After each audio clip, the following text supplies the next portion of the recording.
Welcome to Season 2 of Coming Home to Ourselves, where we aim to bridge the gap between the sacred and modern day responsibilities, barriers, and life.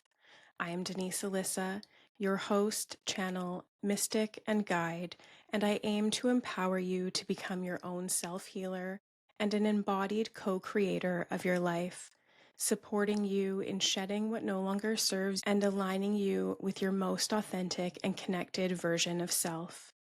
Please note that I am not a medical professional and nothing said in this podcast should be misconstrued as medical advice or replacement of such.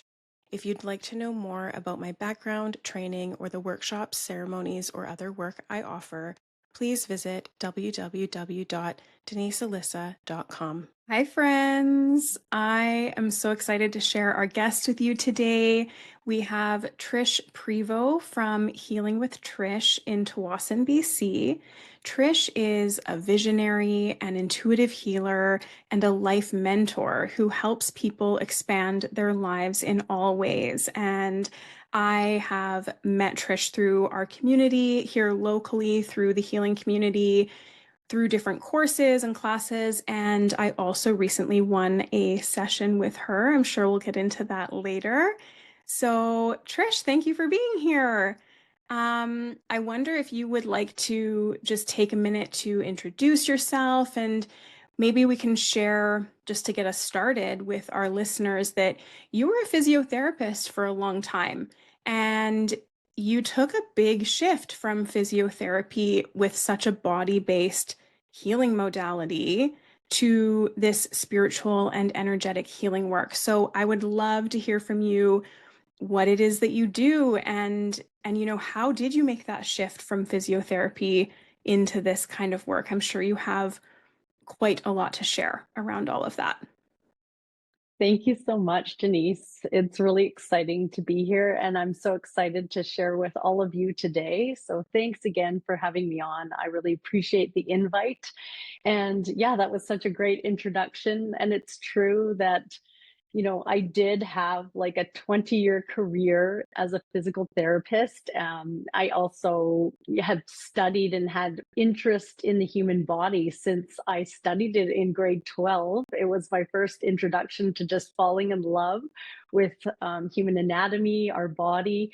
And so I really studied it and had such reverence for our body for now coming up like 32, 33 years.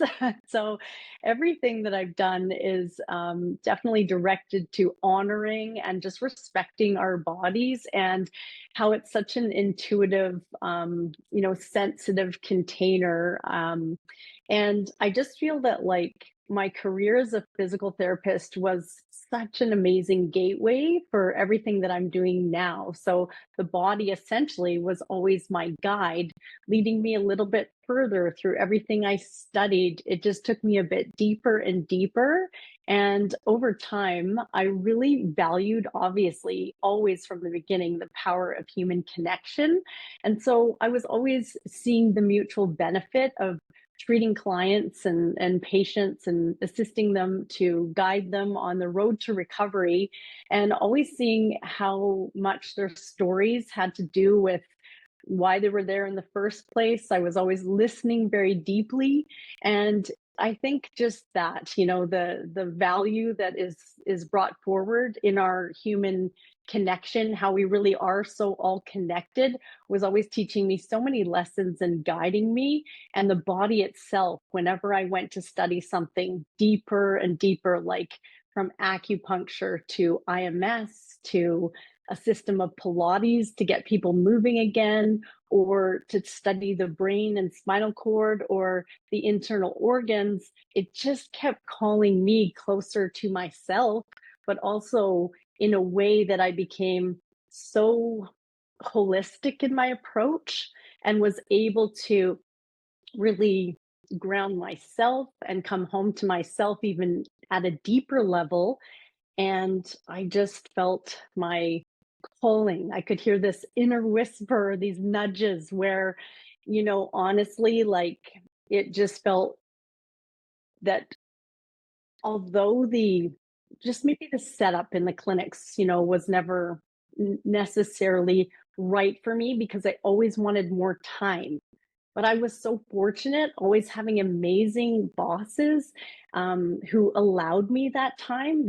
I call myself a visionary because for many reasons, which we can get into along the way. But one was just, I think, being a bit of a trailblazer in knowing that since working in the private clinics, more like sports related injuries, but also just private clinics within communities helping all types of injuries and conditions. I just felt that calling that I want more time with clients. So I really lobbied early on in like 2006 to have just see two people an hour, which was really a different format for most of the clinics where you're kind of moving. I worked in places where it was three people an hour or four people an hour with the assistance of Yeah. like a PT aide, right? So it was always whispering, and I always wanted to spend a lot more time with people and really know them inside out and get to know the stories. And I always question, why are we treating a lot of the same injuries over and over? Yeah, I think that's so beautiful. And you really highlighted a few times there that you wanted more time. And that is something that I really noticed in my session with you was that you really, and I valued this, right? You really made the time and space and had the time and space available to you. Like you knew I have this container to do this work in of time. And we ran way over time Yeah, actually we for did. my session. Um, but you welcomed that, like that was you saying, "Hey, I have more time. Let's spend this time." And there's so much value in that, especially when we're in such a fast-paced world and we're in a medical system. Like most of us are used to a medical system where you've got like 10 minutes, maybe, Yeah, right? it's For true. whatever it is that you need to be there for. And I know I go to a physiotherapist who specializes in some of the conditions that I live with, and she's amazing, but like, man, you're in and out, right? Right. Like Yes. I'm so grateful for her expertise and for knowing her expertise so that I can lean into trust in that quick time frame. But if I didn't Mhm. have that history with her, I don't think I could, That's right? right. Because Yeah. it's hard to lean into that trust in such a quick time frame. So I love that you really pivoted, right? Like you really heard that whisper and you followed that call and you are just like an embodiment of living from your purpose. Thank you so much. I think that is true. I really, that is really true that like I definitely just always felt quite centered and connected to a deep sense of self. I think this is, I think we've talked about that where I feel like I did have some, almost born with some gifts of, being steady. And even though like life will kick you around and throw you around, and it's definitely been full of pain and struggle, there's just been this undercurrent of like self assuredness and like following, what I knew was sort of like guiding me in the, not, I won't say right direction, but just the direction of the moment and always ready to like just tune within and listen to that very deeply. I knew I had my own back from a very early on age, and that could have been born out of, a good scenario or a not so good scenario, but I definitely knew that I had my own back, and that just fortified the degree with which I was able to listen within. And so while, I gathered so much amazing knowledge throughout that career, like it first started with me working in ICU at the Richmond Hospital. And so I love that approach to like general medicine and just understanding the inner workings of the body and being able to sit in on like multidisciplinary rounds weekly and learn so much about all the systems was just such a eye-opening scenario for me. And I think it was just such a great start. It might have been something that I didn't see myself doing from the beginning, because actually what kind of propelled me into thinking physical therapy would be a great career was me playing high level soccer myself and having a lot of injuries and always needing to have those injuries taken care of throughout my youth. And then also my grandmother, my maternal grandmother, had suffered a stroke, and I was there watching some of her rehab opportunities and just thinking, what a versatile, what a rewarding career, that had different arms of this career, and that it really seemed like you would never be bored. You'd be able to do neurology or cardiorespiratory or orthopedics, and take a musculoskeletal approach. So I really enjoyed how versatile that was, and it opened up to me to so many opportunities for really studying the body deeply. And every time I went deeper, it felt like my scientific background was, crossing the threshold into things like therapeutic touch, which I know Yep. you and I have in common, and Yep. Reiki. There were just these chance meetings and these chance opportunities that would fall in my lap, like in the almost this beautiful order. It seemed like a bit of a symphony, and I just kept following, and I kept saying yes, and I kept staying open to every opportunity. So it's now that I'm able to unbox everything and offer healing with Trish sessions, which are almost just a beautiful marriage of, science and energy healing, and just bringing it together into something that's hard to describe, because you asked me to make maybe like a paragraph blurb for this, interview. And also just for me, writing a bio on Instagram has been very challenging. It's just Me something, too. yeah, it's just, you can speak to that for sure, right?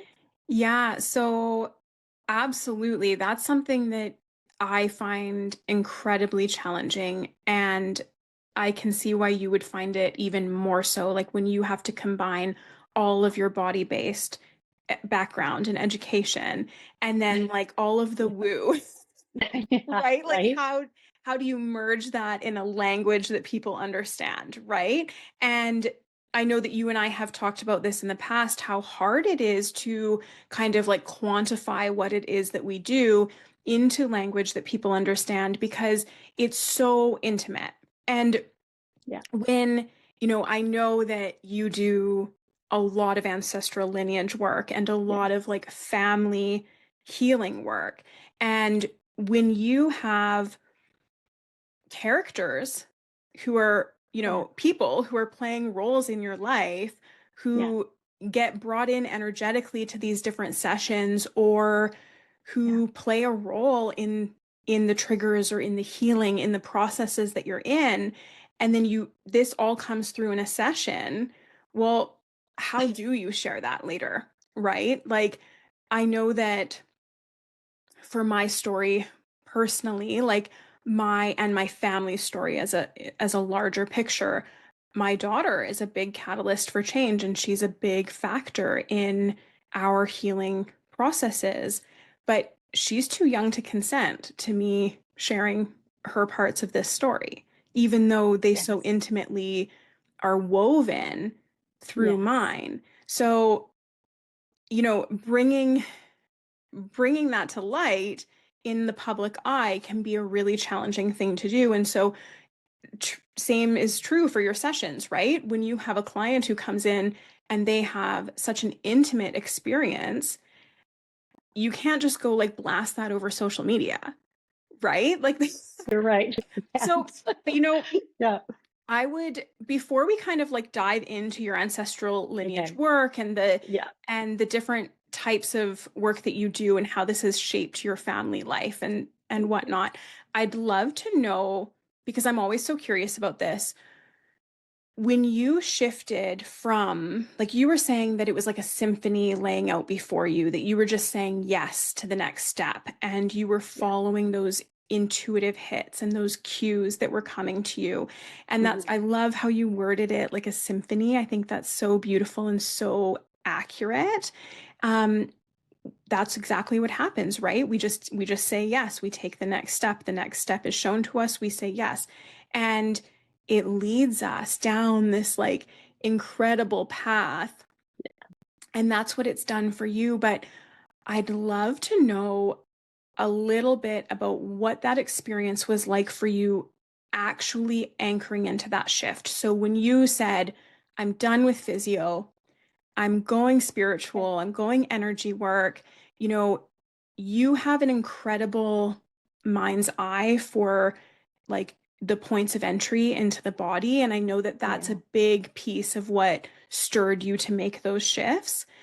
So you might want to speak to that, but I'm also so curious, like on a personal level, what was that like for you? What came up for you? What fears, like, did fears show up? You're a very self-assured person, Mhm. but you're taking a huge risk leaving, right? I shouldn't even call it a Yes, risk. It's like a leap of faith, right? You were so it is. intuitively guided. You knew exactly that you were taking the steps that you were guided to take, and you followed them beautifully, and it obviously paid off, right? That's a huge Yes. success story. But when you're in it, right?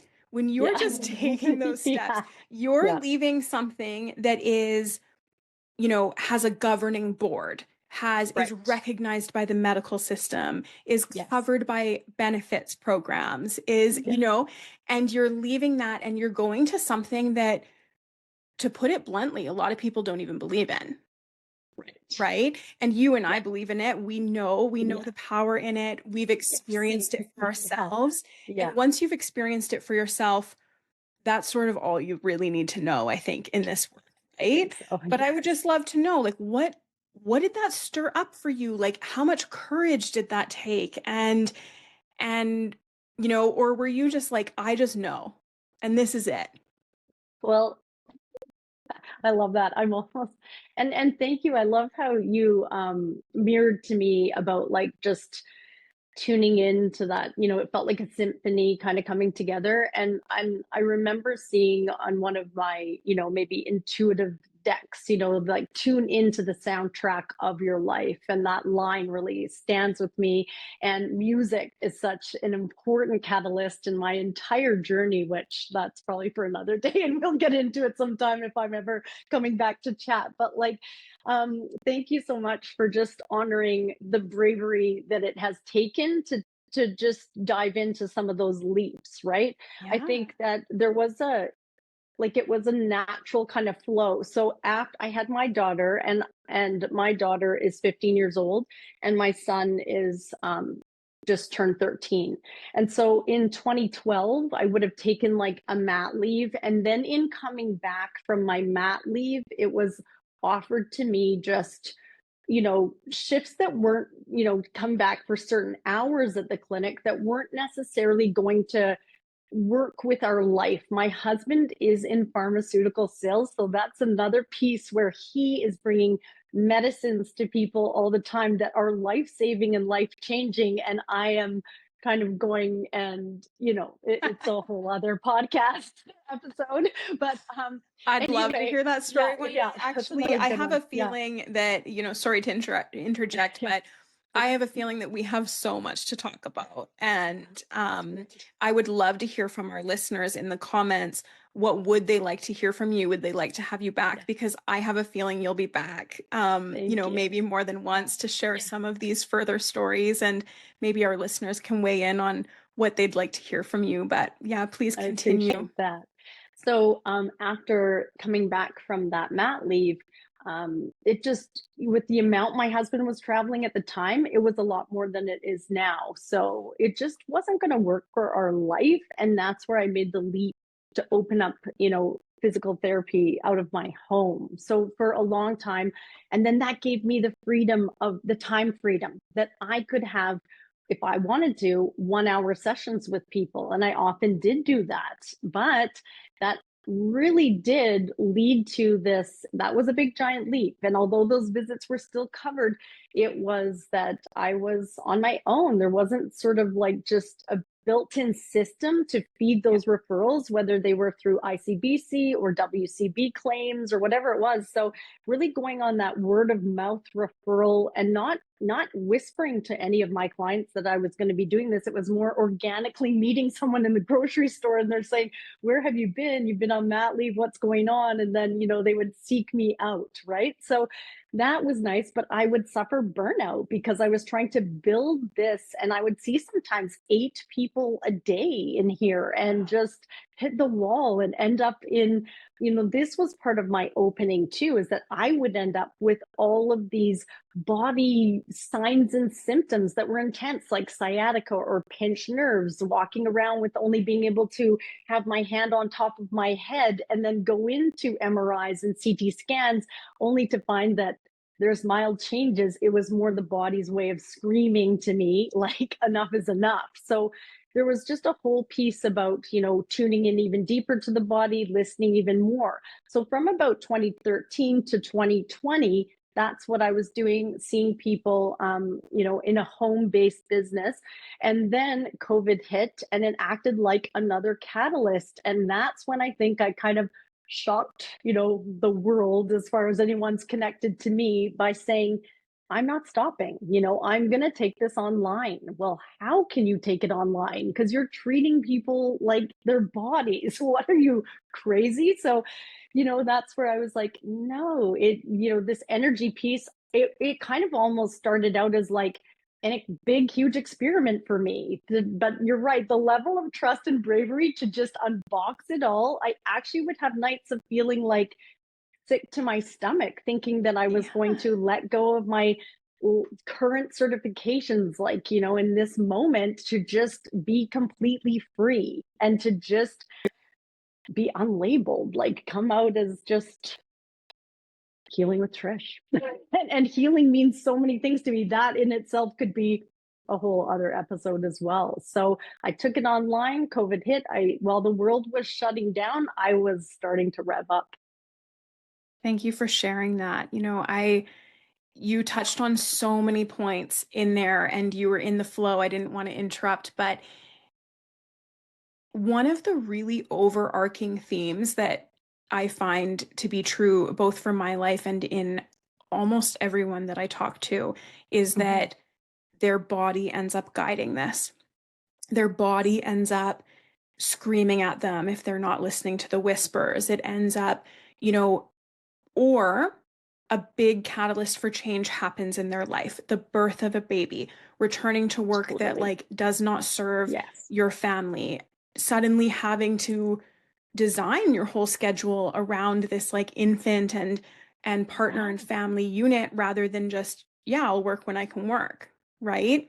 Oh, true. So everyone I talk to seems to have these significant catalysts for change, either outside in their environment and their life or within their body, that really like throws a wrench in things. It's like going, you weren't listening, you weren't moving fast enough. I'm throwing this wrench in there so that you're forced to make the shifts that I've been asking you to make for a long time, you know? Yes.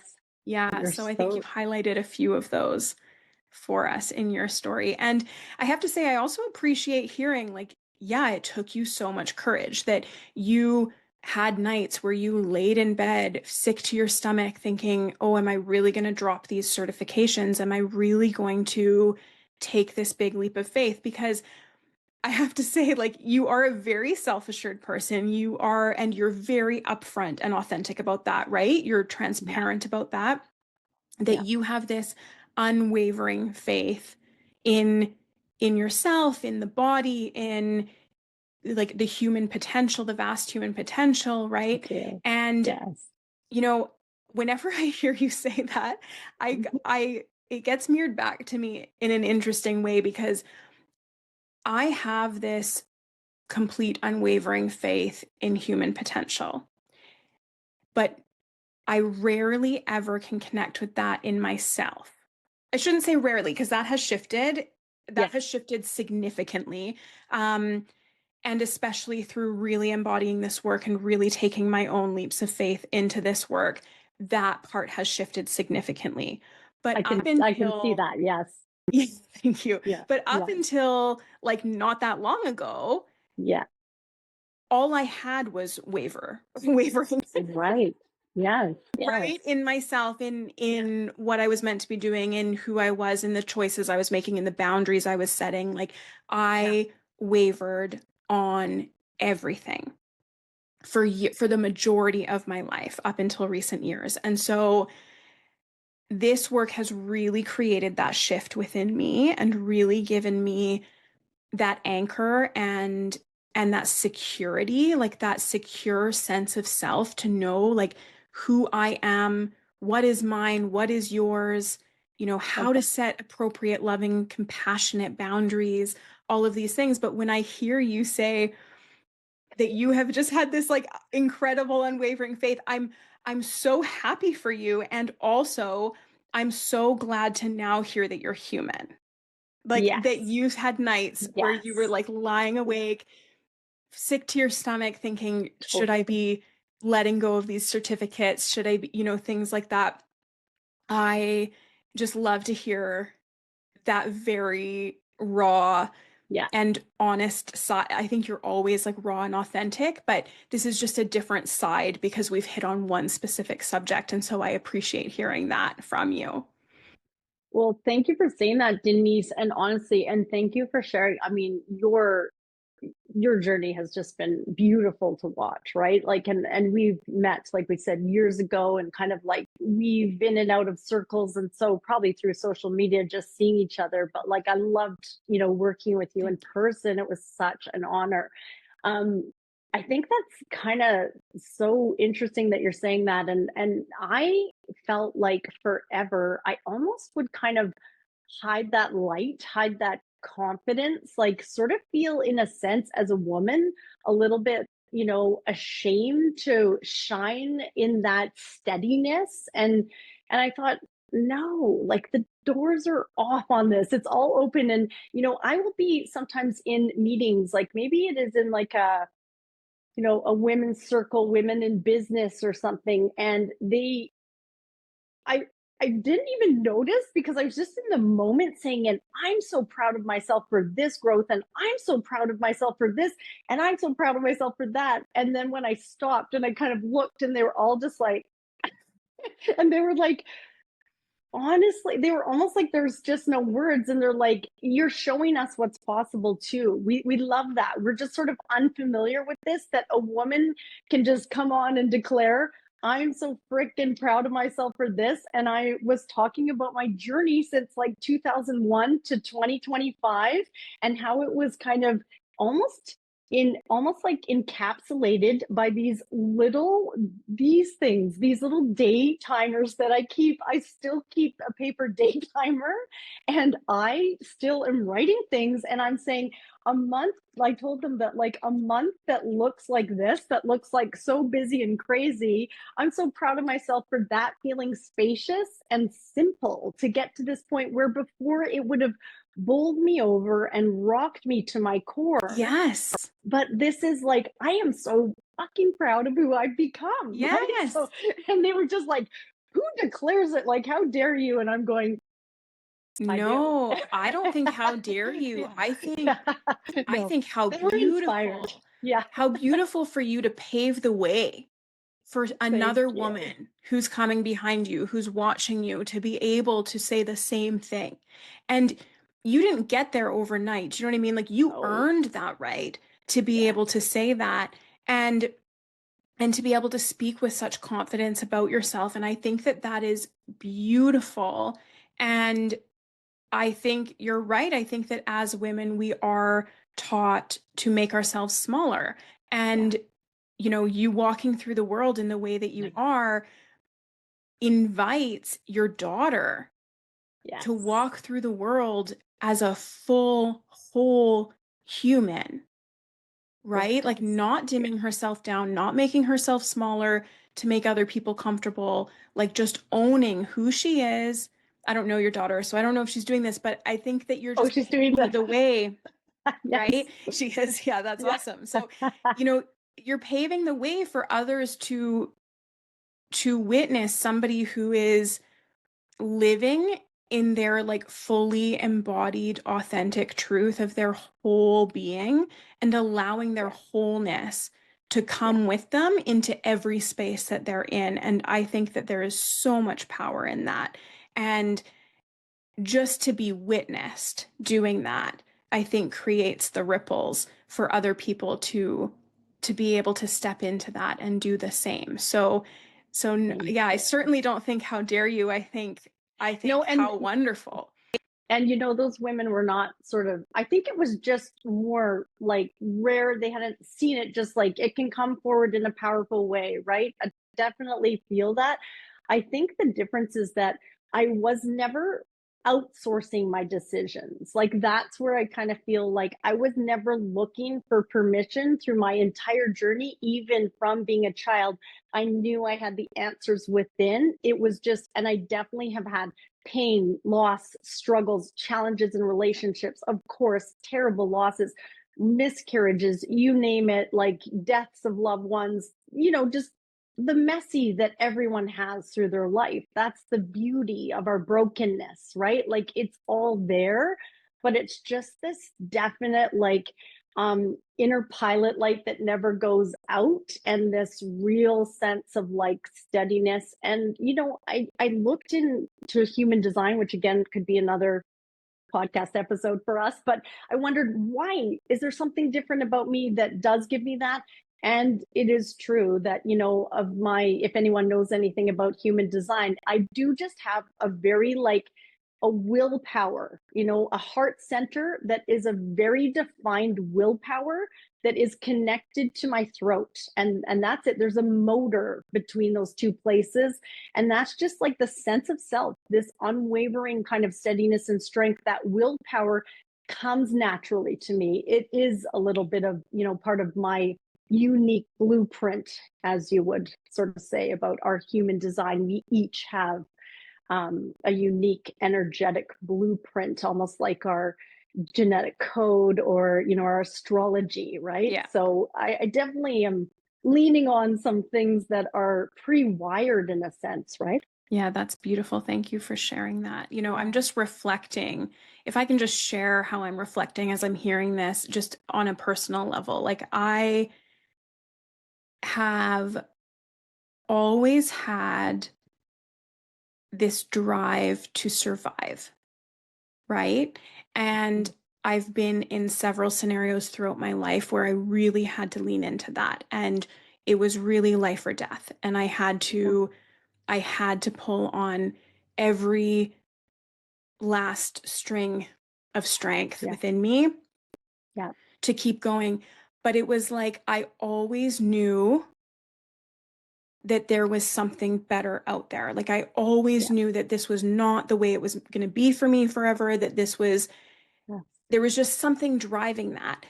Yeah. And so there's kind of like three things here that have really been reflected back to me in there. There's this, you said that you've never outsourced your decisions. And I thought, damn, good for you. I outsourced every decision. I looked for Right. permission Right. for everything, Yeah. for so much of my life into like where I am now. Like I Yeah. don't anymore, right? Yeah. Um Yes. I sometimes I do, right? I can't say I never Yeah. do anymore. Sometimes I Yeah. still do. But that was such a driving factor in how I moved through the world. I was constantly looking for permission just to exist, Right. just to take up Yeah. space, Yeah. right? Constantly making myself smaller, constantly just trying to yeah, like seek that permission outside of myself to just show up as who I am, Right. right? And I Yeah. rarely ever felt like I got it. And I still showed up. And there's that survival. Do you know what I mean? Like there's that drive That's beneath it. it. Like I'm still going to show up. I don't feel like I have the permission and I'm still going to show up and I'm still going to be who I am here. But I was always seeking that permission. And then the third thing that really came through, I actually had like a vision as you were speaking. I used to be involved in a lot of the business community locally, prior to Mm-hmm. some of my illnesses and throughout some of my illnesses back when I was a hairstylist and had a business here. Okay. And so I was really involved for, I don't know, over 10 years, I guess. Yes. And I was 19 when I got involved. So I was like this little, like, kind of meek, Yes. like, and still showing up as who I was, but still looking for permission. And I was always in these rooms with these business people who were much older than me, and it was like an old boys club a lot of the Yes. time, right? Yes. Yes. And I can remember how many of them would eventually come to me later and go, "Whoa, did I ever underestimate you?" Like, I had Yes. no idea what was beneath that or like what was in you. Like, and they would reflect that back to me that they truly underestimated me. So I was actually emanating something, Were you ever? and and this was causing them to underestimate me or whatever, because I was coming in seeking permission. I was coming in small. I was, and then when I would have my opportunity to really show up as who I was, I would. And then suddenly that shift would be made within them. And so, anyways, I don't even know where I'm going with all of that, but that was Honestly, just the reflection that was coming through to me as you were sharing.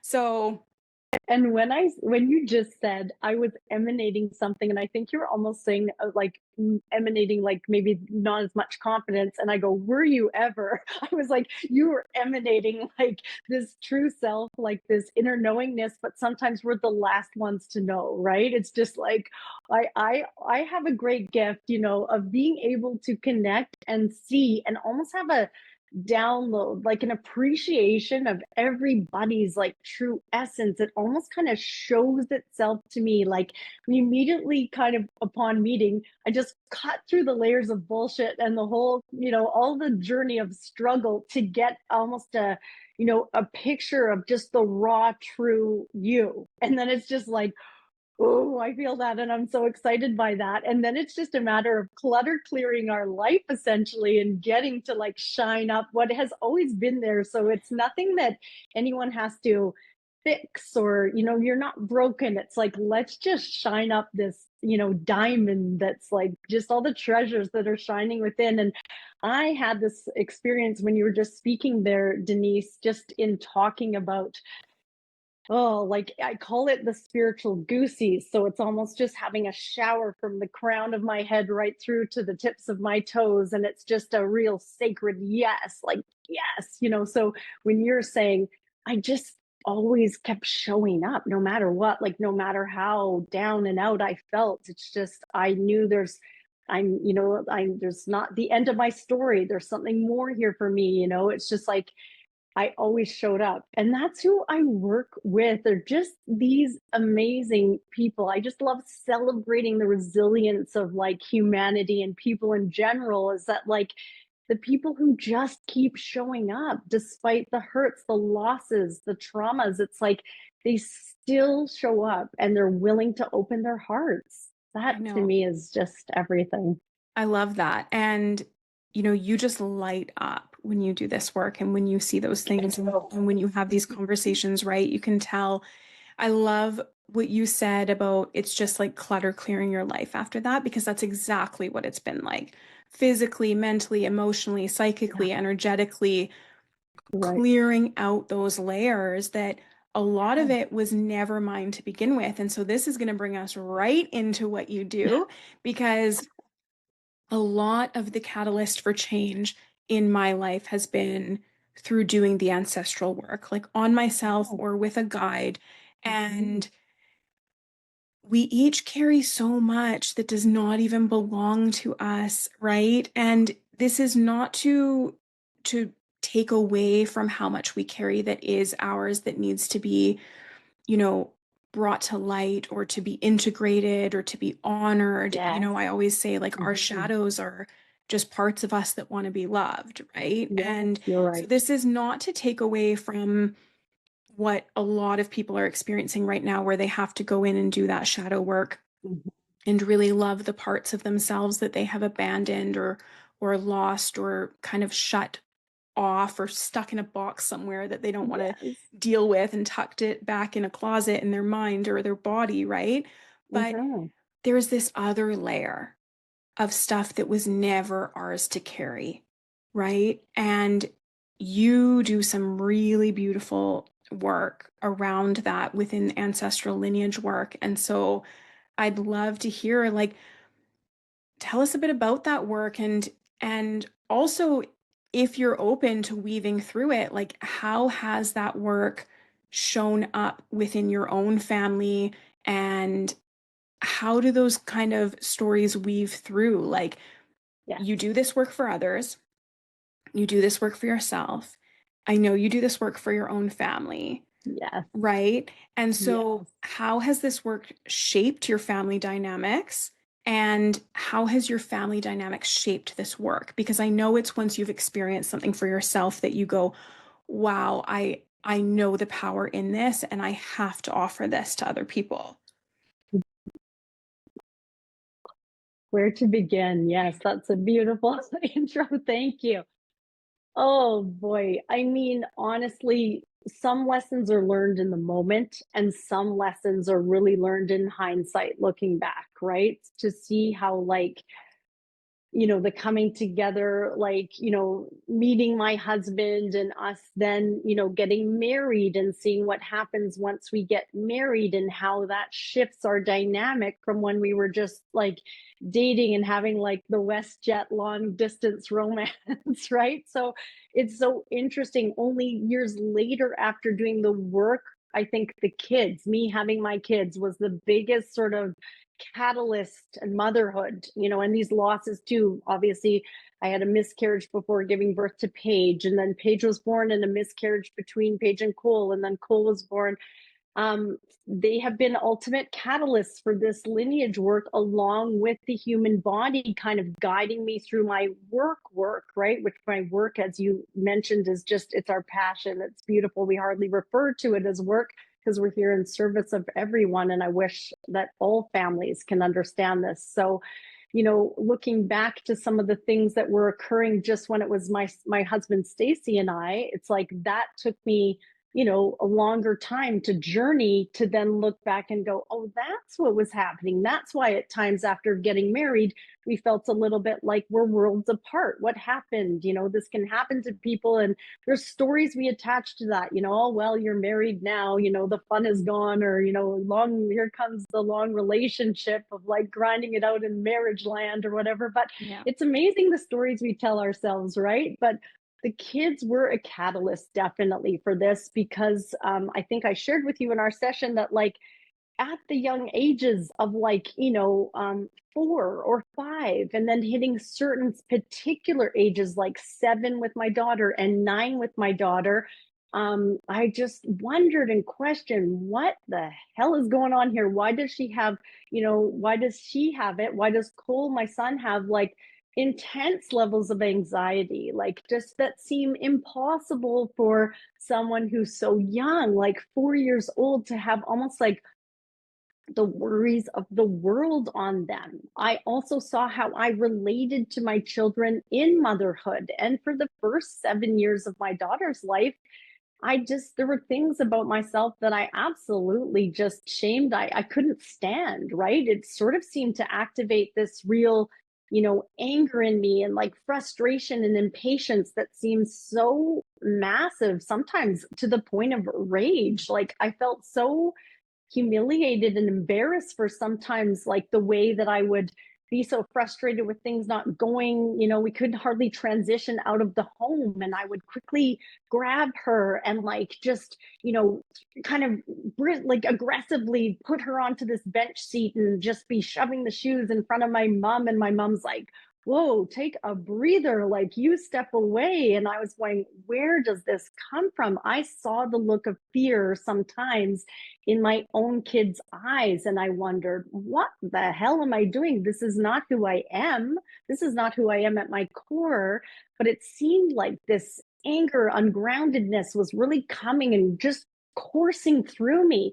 And when I saw those looks of fears in my kids' eyes, I just thought, no, I have to become a more aware me, like not better, just more aware. Like I have to wake up. And by the time, so there was the anxiety piece when my kids were really young, and I just questioned it, and it felt like this would be someone who'd been through like world wars. They would carry this, and just all the troubles and strife of previous generations was on them. I felt it was like a boulder. And then my own reactions to my kids and how I showed up as a parent was just like humiliating. I felt ashamed of it. And I just knew that something had to happen. So by the time my daughter hit the age of 7, she actually started fainting. So she was almost just completely checking out. And it would happen sometimes at school, it would happen, at dance, it would happen here at home.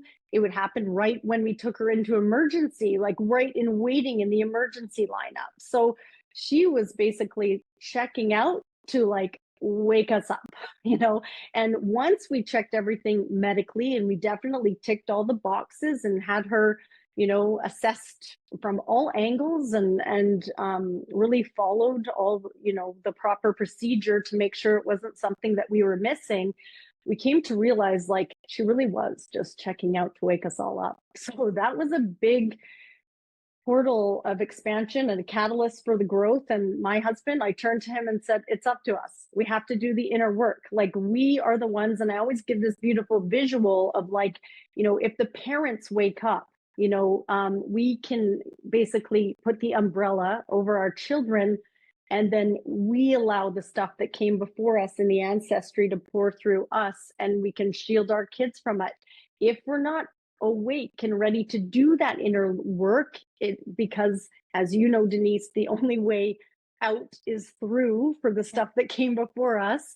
And if we're not willing to look within, then I think it leaves our kids as easy targets. So I really, in my work, can't just put it into a bio or a blurb on Instagram or for a podcast, because, part of what really drives the work is my desire to be part of this transition team that's helping the kids of the now, of today, to like wake up our human collective, and put an end to things, and put cycle break these patterns of the past and these patterns of rage. They link to things in my ancestry, which I don't know if you want me to go into, and I'm happy to share some of the origin story of both of my parents, that probably contributed to that. And that was only from my side. And then we have my husband's side, which has just loaded with stuff. And that has acted as many catalysts that have made me understand my work and part of my intuitive gifts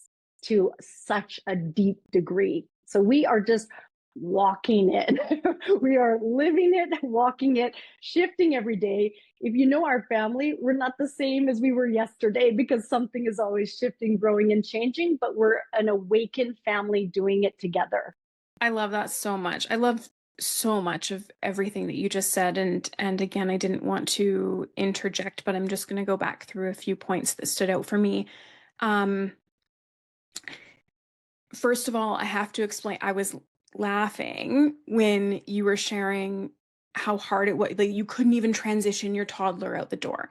And the reason I was laughing is I know that our circumstances were different there for why that was. But my experience as a new mom was that it would take up to 90 minutes of like kicking, thrashing, screaming, like so much dysregulation on for my child every time we had to leave the house. Right. Or transition. And that was excruciating. And for me, that was like this is not right. Like, this is not okay. I can't keep her home every day.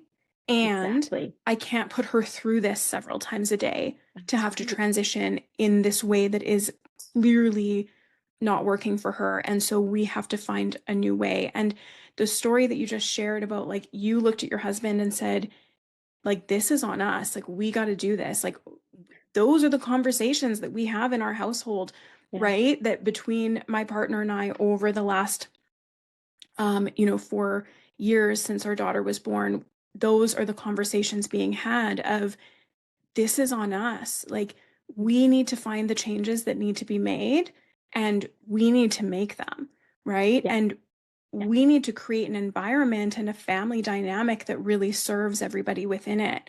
And how are we going to do that? right? And so I would actually love to have you come back another time so that we could dive a little bit deeper into that. I think that you and I Okay. both have so much to share, and it's pieces that I don't share a ton of because I'm honoring the different characters who play a role in that. But I think that through a back and forth dialogue, we could Yeah. definitely get enough out there Touch to on it. kind of Yeah. make a difference, a ripple effect in the world by sharing the pieces that we can. I Mhm. love what you shared about the umbrella. And so that's where I want to go with this. So, you shared, you picture it as like when parents wake up, when they do this work, they hold an umbrella over their kid. The ancestral stuff comes through them and comes out because the parents showing up, the parents doing the work, the parents awake to this, right? And that umbrella is shielding that child. And we know that when we don't do that, the umbrella is gone, it goes straight into the kid, right? And now the kid grows up to be a kid who has to make that choice. Are they going to hold the umbrella? Is it going to end with them, or are they going to not, right? Are they going to not wake Absolutely. up to this? Yeah. And I totally agree that this generation of kids is coming through to wake us up. And so what I want to discuss with you is for our listeners who are hearing this and going like, okay, cool, but like what the fuck now? Right? Like, cool, we're What the waking hell do up, I but do? like Yeah. what the heck do we do about it? Right? So beyond the traditional, right? Yeah. Obviously, people know like go to therapy, like do, evaluate your Yes. own trauma, like do the family trauma work, all of that. Attachment theory, all of those things. Like that's out there. People know how to do that. But let's face it, talk therapy is not getting to the roots that we are talking about getting to. Yeah. Yeah. So for our listeners who are going like, that's great, but I've tried this other stuff and it doesn't work, where what do you want to tell them? How does this work energetically in the Okay. work that like you or I would do around this? That's a really great question. So I think if anything, we as a society or humanity has lacked the confidence to face things directly and to feel things, all things, Yes. Yes. and to know that their bodies are a safe place to feel all things, and we have that capability. So, there are the highs and the lows of life, which all have lower vibrational emotions and higher vibrational emotions, joy to shame to sadness to happiness. That's the duality of life, and we can walk with it all. I don't even like to call them higher or lower vibrational. I mean, they definitely probably are. They may be almost in a sense calibrate energetically and can feel heavier in the body if they're stored, because if you're feeling sad, unhappy, depressed, miserable, shame, guilt, that can just even feel heavy, right? So that stores in our body in probably a heavier manner than feeling joyful, happy. But we as humans are prepared. It's the reason we came here, is to feel it all and to know that we can walk with all of that confidently. So when situations arise, it's knowing that like I have my own back. So let's say through the lens of me, and I feel embarrassed to say, but just, like quickly, whipping my daughter up onto this like seat and just having this like complete rage coming through me, and my hands came off. I will never forget the look on her face and how I was in that moment. And I can't say it hasn't happened again in ways like this comes up, but it's like, can I hold myself through that? Can I not make it mean anything about our relationship? Can I not add a huge story element to this? It's this in the moment. I would say get on a table, get on a bed, do something that, like, if you have a chance to just either walk away, take some space, connect to some tools, breathe. But it has to be a body based response, often, which is sometimes lacking. And if I have more time, I literally would say to people, You have this power within you to self-observe, to face what is happening head on, self-observe, observe, go within, identify, where does this come up in the body? Where are you feeling the tension? What does that feel like? Is there a quality to this? Does it link to, in the moment, a time when you felt this way in your own life? Does it make you think of a memory? Does it involve other people? We really can hold ourselves through this ancestral healing and through the breath, almost, usher this out. And it's like, you don't need to have I'd love for you to come and have healing with Trish sessions, but we have more power to transmute this stuff than we realize, but we can't leave the body out of the equation, and we can't turn and project it onto someone else. We can ask for support. We can learn through the lens of reflection from our closest relationships, but we really need to not leave the body behind. And I think I almost missed answering your first part of this, which was I see the body, as we all do, as we have layers of an onion, right? And that, when I was a physical therapist, my first approach was to work with the body. And the body is here in the 3D realm, and it's just a little bit, to affect change is a little bit slower. It's here in the physical, it's a little bit slower. Now, it's not that I ever leave the body behind. It's always part of what I do and what I sort of hold space for in a session.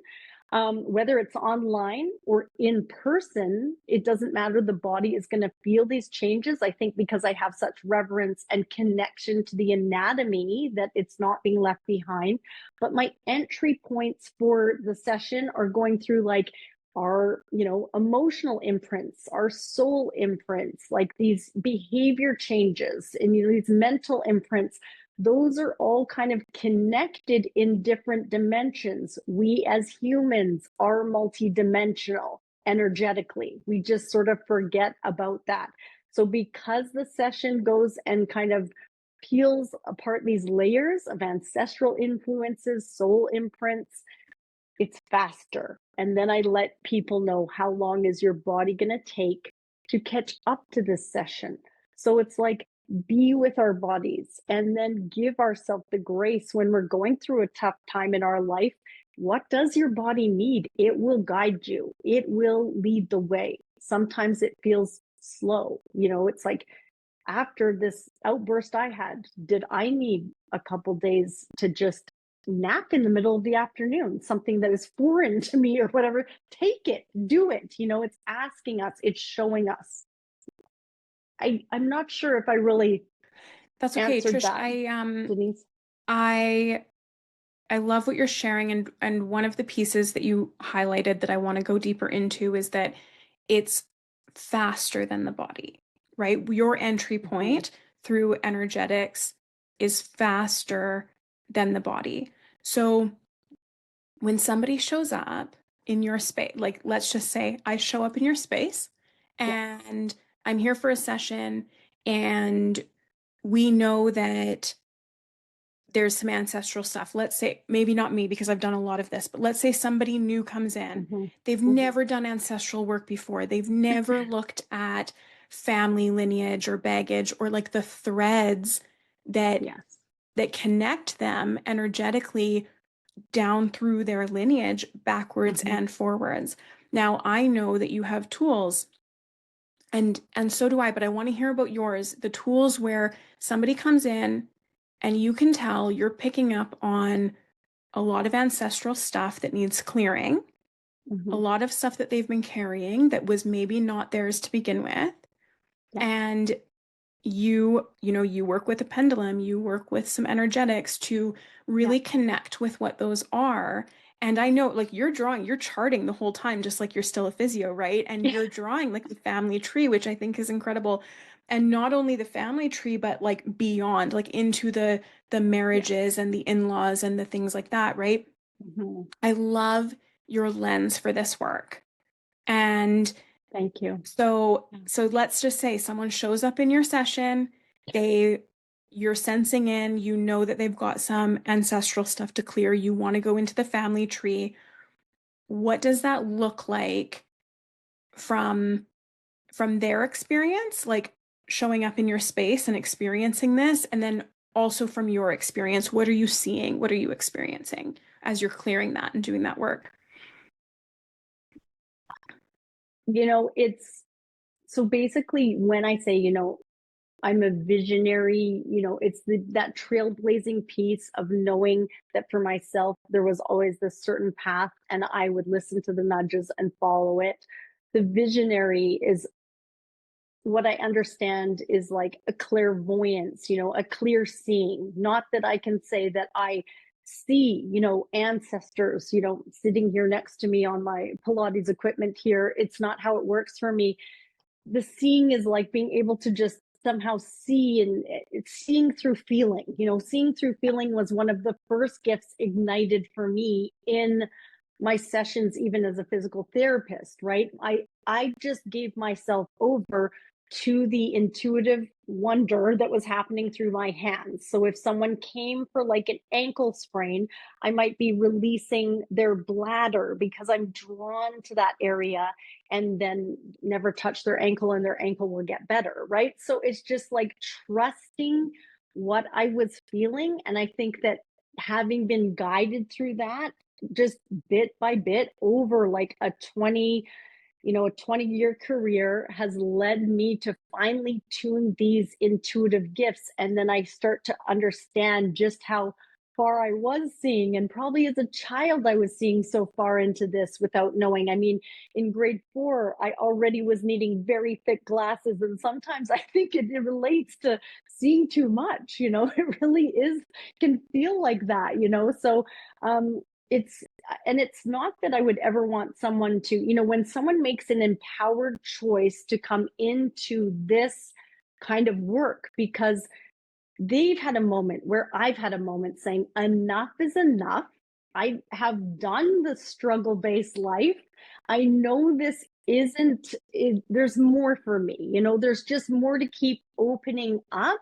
You reach a point where you're just like curious to the wonder of it all. What else is out there for me, right? So when someone comes in, it's like being able to be vulnerable is such a huge key. So it is like mirrored. If someone can come in and feel safe in my presence, and you can speak to that, maybe Denise, how you felt coming in, I feel like an energy of safety and non-judgment is there because I'm really willing to share any piece of my journey and be very vulnerable, especially in my one-to-one work about what I have gone through. That is the stuff that I wouldn't be blasting out on the internet, right? So, and I feel like it provides a key of connection. So the moment someone can come in and just let it all like out, and whether that's through tears might come up or just letting it out and just being vulnerable about the struggles, the things they faced,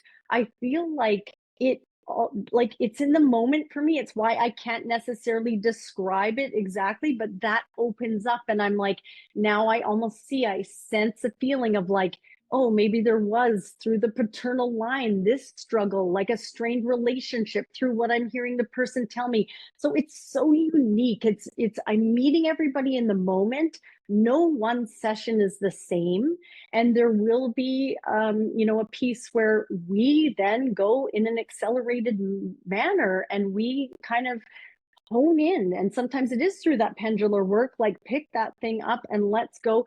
Let's almost just dive right into like what you are storing and where. I just have intuition that leads me right to the point. It's like, it's clutter clearing, but in a supersized manner. And it's really something to be more experienced than described. Yeah. Obviously, Yeah, I get that. it has been a challenge at times for my clients to even, they say, you just got to see her. You just got to I go in there. know. You can get in there, right? I know, totally. Yeah.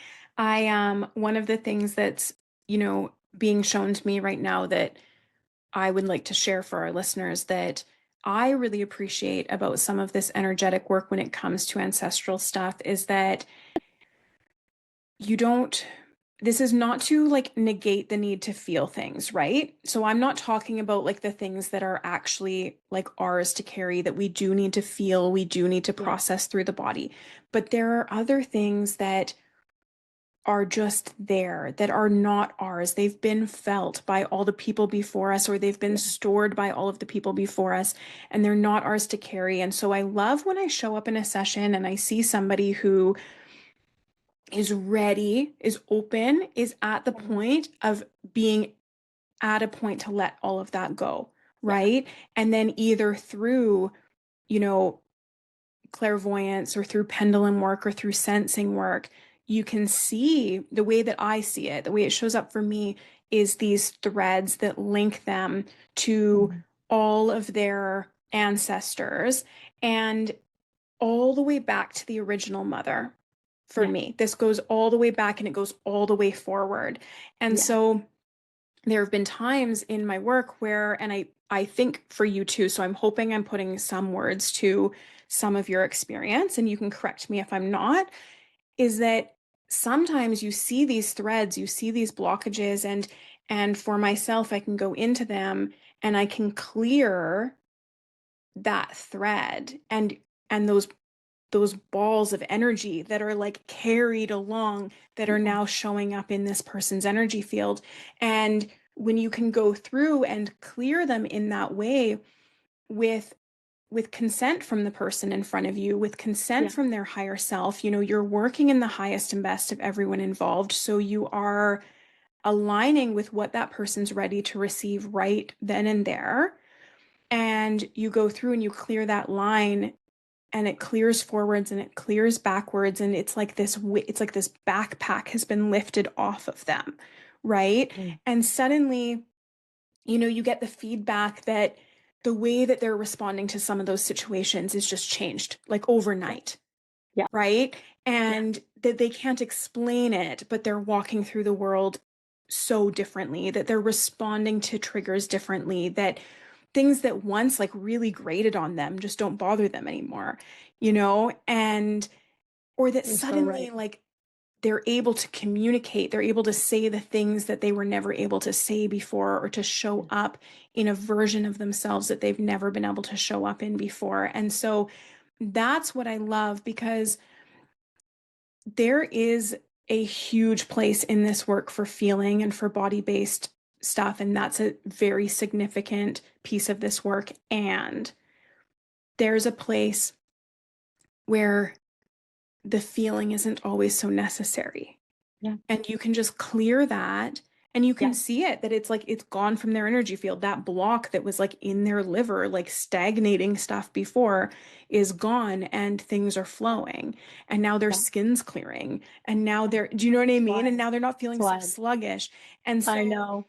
as you as you experience this enough times, it's so beautiful. And I do think that it's that balance between like knowing what are the things that really are body based, that we really need to feel into, that we really need to Mhm. allow ourselves to feel, to bring to the light, to integrate or to love in some way, and what are the things that are just like that was never mine and I'm done with it, Honestly. right? And And to that's just clear it without having to do all of that extra labor around it. I think you're right. That was really well articulated. I appreciate that. And I do feel it the same way. And I see it a lot of the same ways as you do. And I really, people are hesitant to come in here thinking that we have to almost like dig things up and go right into that same trauma and like, cause re traumatization. No, sometimes we can Exactly. just be done with these things, right? Just put it down. So I always have these kind of like loose statements about like, we all deserve to travel lighter. It's like, well, what does that even mean? Like, put that heavy backpack down. Every generation is here to help the ones before. Our kids are definitely here to help us, and we're doing the same. And like you said, healing 7 generations back and 7 generations forward. What a legacy gift, right? Like, it's Yeah. just amazing. We're creating an opening, a path where hey, maybe the gift and our lineage, like the legacy gift we leave behind is that our kids don't have to heal from these things, right? And I always say this work creates such a like settledness in the self. Again, these sound like kind of lofty terms, but it's like when you actually have a felt sense of that and you embody this, and then your relationships are all turning around. Like you said, your Yeah. communication skills and your confidence kicks in and you feel sturdy through any situation.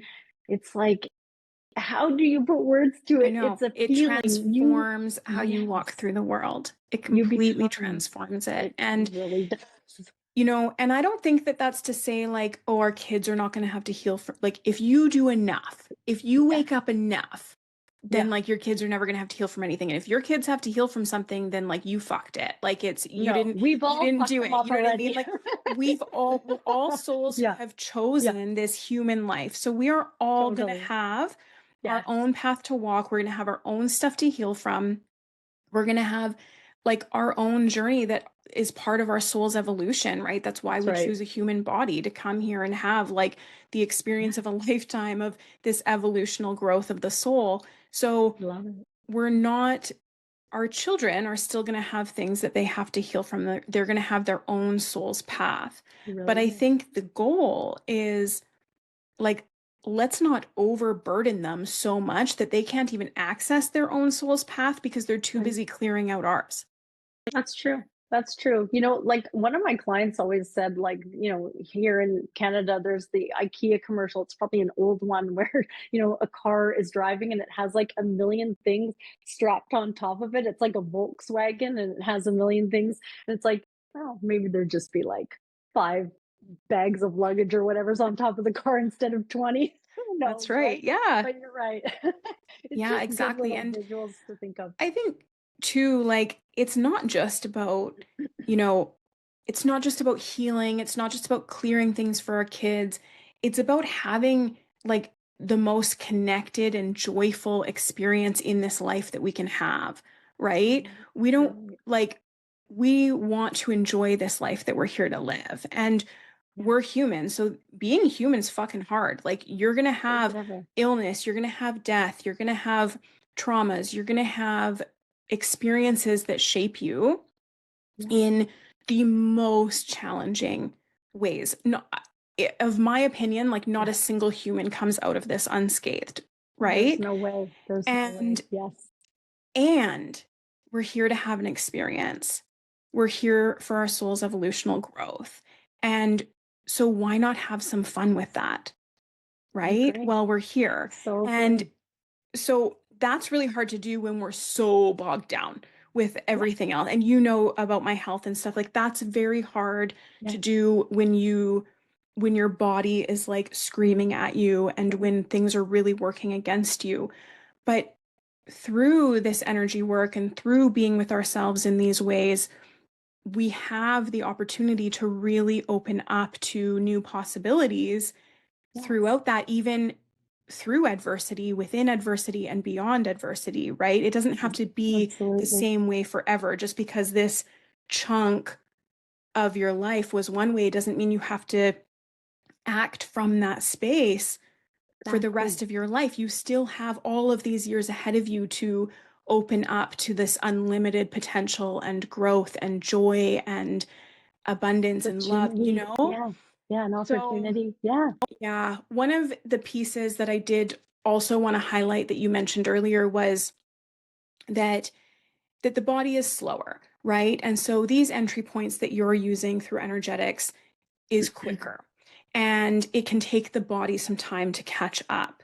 And I Yeah. know that by the time I came to see you through that session that I Yes. won, which we're going to have to share in another episode, I think, how that Totally. happened, because Yeah. that's a good story in itself. But I had already been doing so much energy work on myself for so Mm. long, and Yeah. especially through my significant health crisis where I totally crashed and I was bedridden and I couldn't speak and I couldn't eat and I couldn't, Yes. even care for myself. Like, even through all of that, Yeah. I was going in through the energy body every day, and doing this Amazing. work in the ways that my body could tolerate and could integrate and that were safe for me at that time.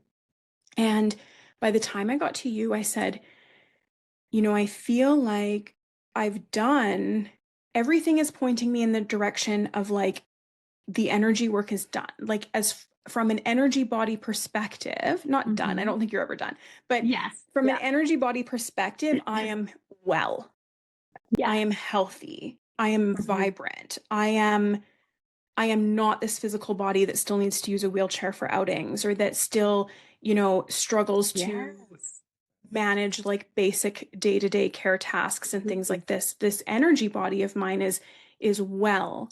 And you and I both agreed, and I actually had a few other healing sessions around the same time with other people who also agreed that was true and that my energy body was very well, but that it was taking time for my physical body to catch up, right? That's right. Yeah, And it was very so clear. Yeah. so I love that you highlighted that Yeah. takes some time. And I know in my case that takes actually like quite a significant amount of time Yeah. to go from totally bedridden, unable to eat or speak, like any of those things, to being a totally healthy and well and functioning, human Yeah. being. And like whether or Yes. not I'll ever be fully able-bodied again or not is still in question. Who knows? Yeah. But as Yes. far as that that vibrancy, you can still access You that can. like healthy, well energy body Yeah. and that vibrancy, even when your physical body is feeling really limited. Yeah, that's a beautiful point, right? And I think sometimes too honoring because imagine your physical body was limited, plus you were going in and doing the energetics like solo healing, right, all the time. And that was actually just not understanding how cellularly tissue, DNA exhausted you can be because the body needs time to Yeah. catch up to that.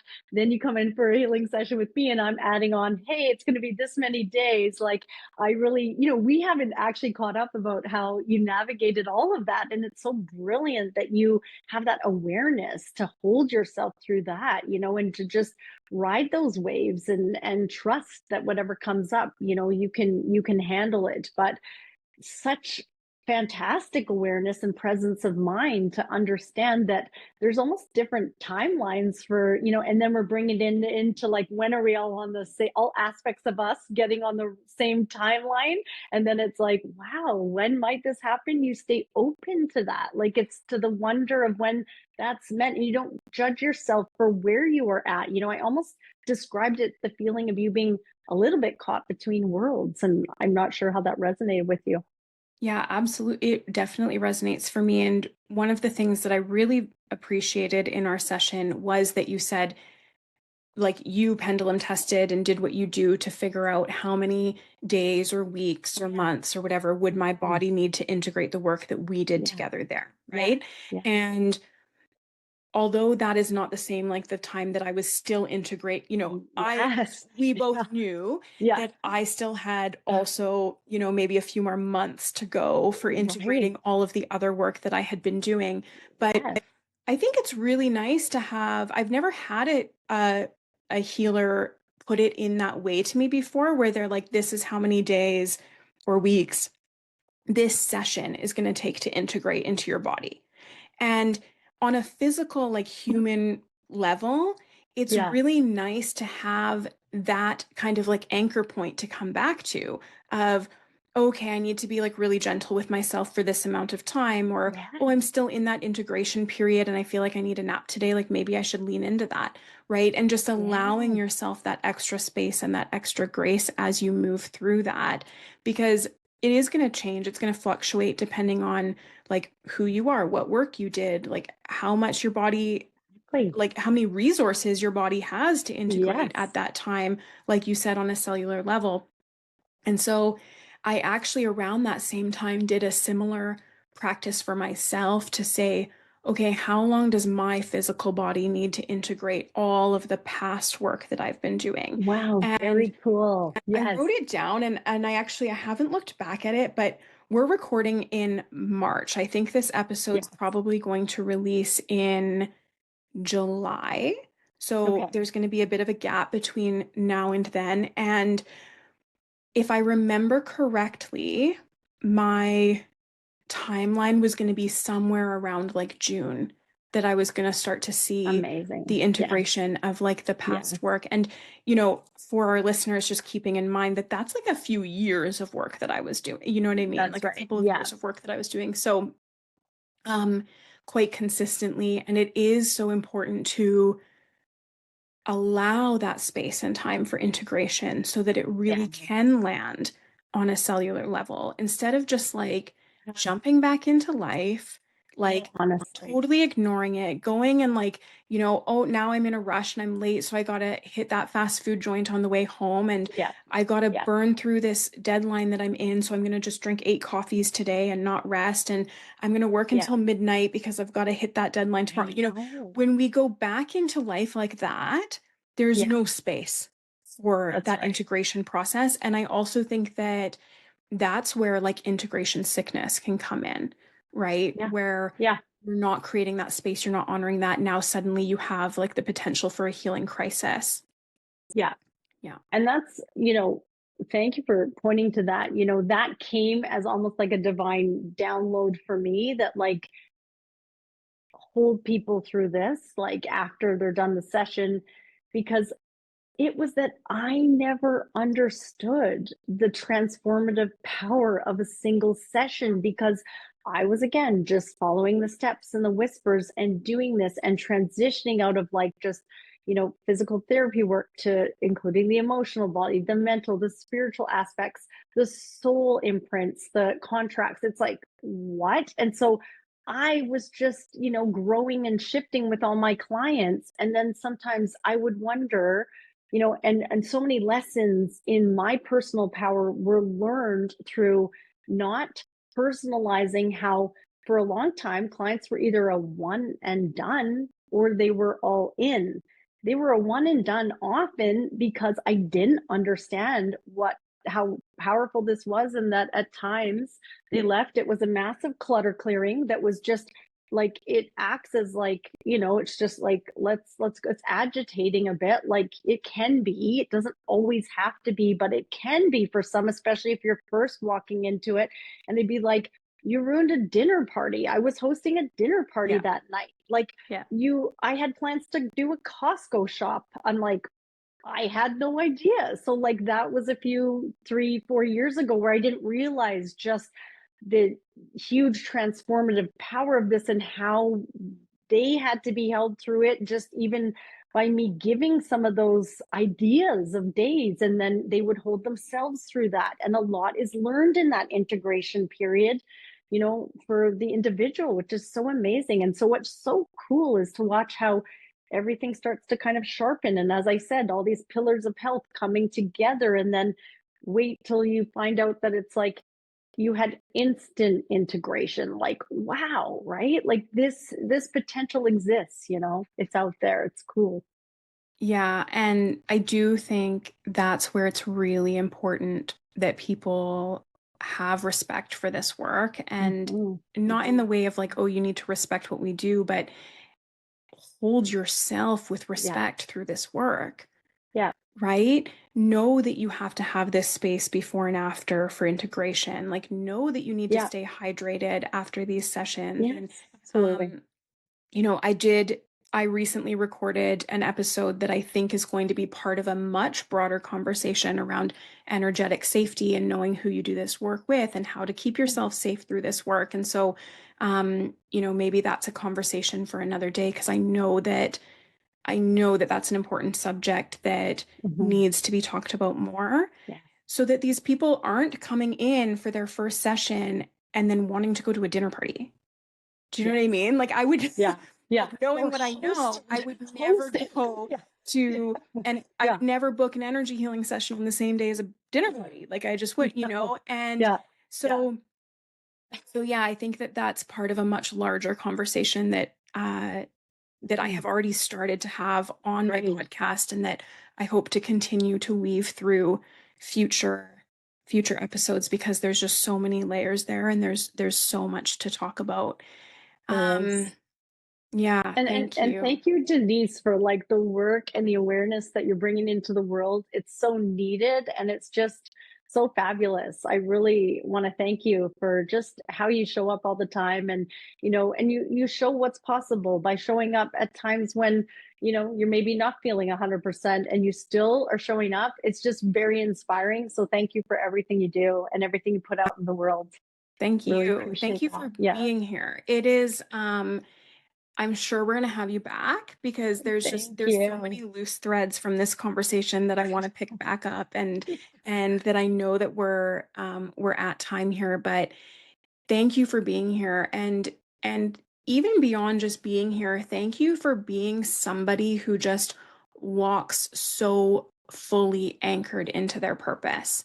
You know, Thank you. in such a purpose that is so light filled, that is so meant for the greater good, and for serving of this vast unlimited potential of humanity. It's really beautiful to see, and it's um it gives me hope that, like, you're walking this way, I'm walking this way, I have other guests coming on who are walking this way, Yes. and that's only the people who are in my orbit, I right? know. How And cool, so right? when you Yeah. think about from like a worldwide perspective, like how many of us out there I love are that. walking through the world anchored into our purpose, a purpose that is so soul-led and heart-centered, and here to serve the evolution of the planet and humanity. And that is Absolutely. just so beautiful. And especially right now with everything going on in the world, that's what I lean back into for hope, right? That I anchors love that. me Yeah, into this is not the way it's always going to be, that's right. right? I Yeah. feel like that's been a big theme throughout my whole life. This is not the way it's always going Yeah. to be. Yeah. Yeah. But Yeah. but it does give me so much hope, and I'm grateful to you for giving us your time today and for coming on here and sharing your wisdom and some of your story with us, and for, letting us like weave these bits out into the world. And Yeah. we don't get to necessarily see where all of those threads go and where the ripple effect of that leads, Yes. but we know that it's powerful, and we don't need to know where it goes to know that it's making a big difference. So I am grateful for you for being here. Now, one thing I like to finish up with is that this podcast, as you know, is all about coming home to ourselves. And Love that. a lot of what we've spoken about throughout this episode already weaves that through, but this really is the sacred thread that is woven throughout all of the work that I do and that I offer. And I think it aligns very deeply with what you do as well. So, if you were going to leave our listeners with one tip or one piece of advice today, something really tangible that they can just start today, what would it be? I thought if you were going to ask me something like this, it probably was going to be more of a general statement that kind of summarizes a little bit of how I walked. And I appreciate you saying that about like the authentic piece, that like willingness to just be authentic and to be real.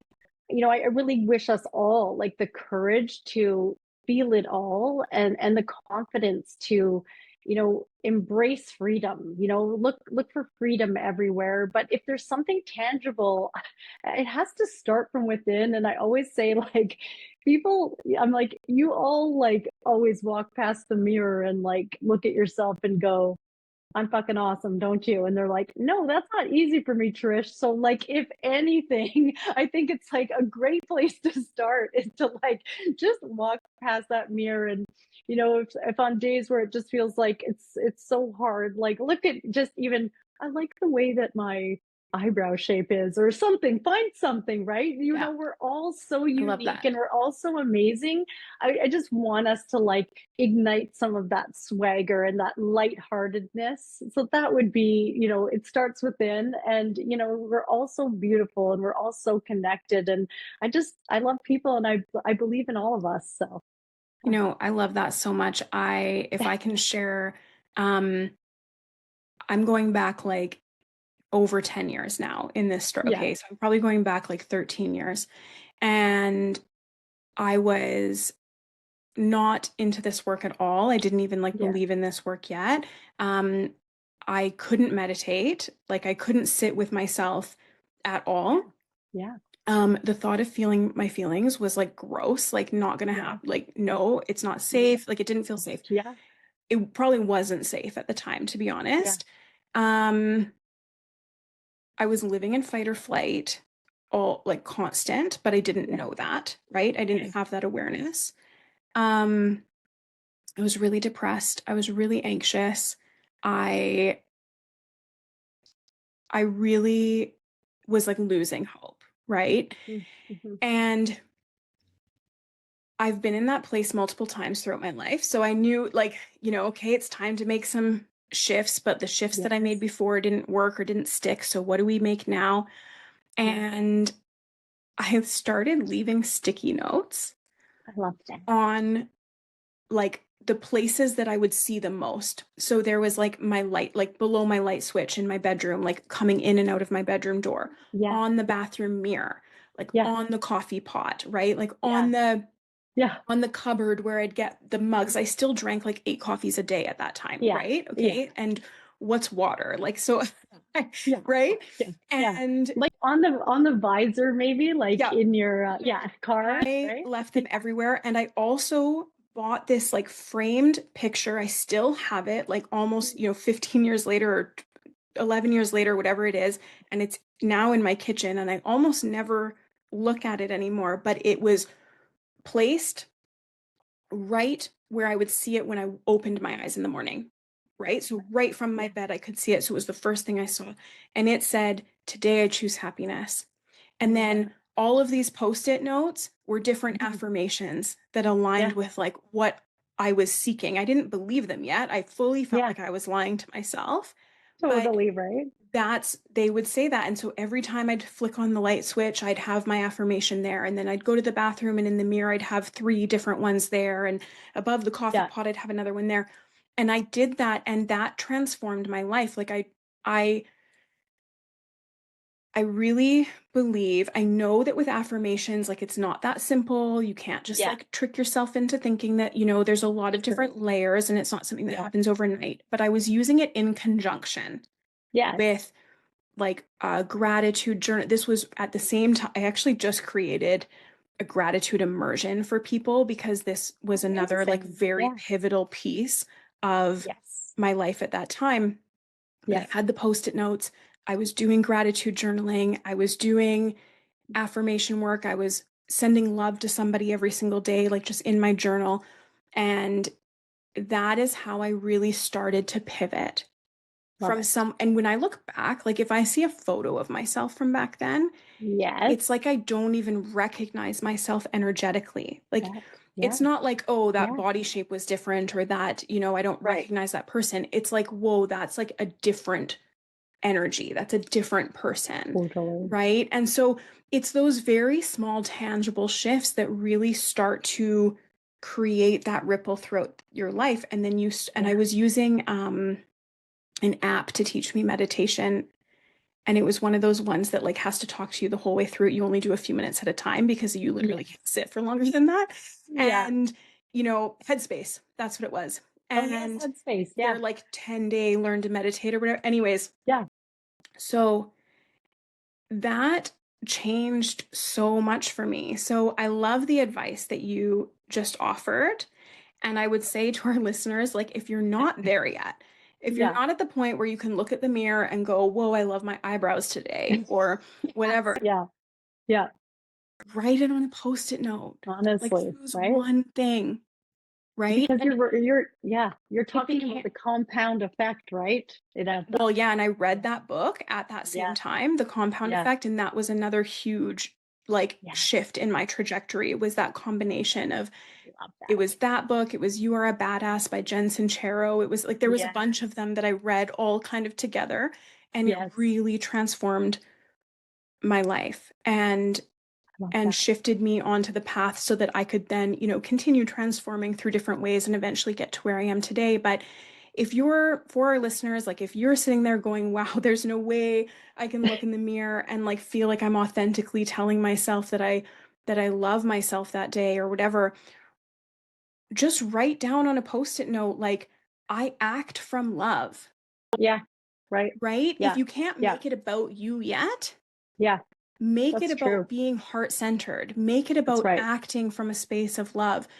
And Yeah, that is going to compound it and is. flow back to you, right? Yeah. And then like before you know it, I actually catch myself sometimes looking in the mirror going, "Oh wow, I do like my eyebrows today." Like it was funny that you chose eyebrows because that's one Random, of right? mine. Yeah, And and then I go through periods where I catch myself in the mirror and I go, "Oh, I don't yeah, like that." And then that's my warning sign like, "Oh, something is shifting." yeah, Because I'm at a place now where I can look in the mirror and appreciate yeah, myself and how I look and I am the heaviest I've ever been. This is not a body-based type of yeah, thing, right?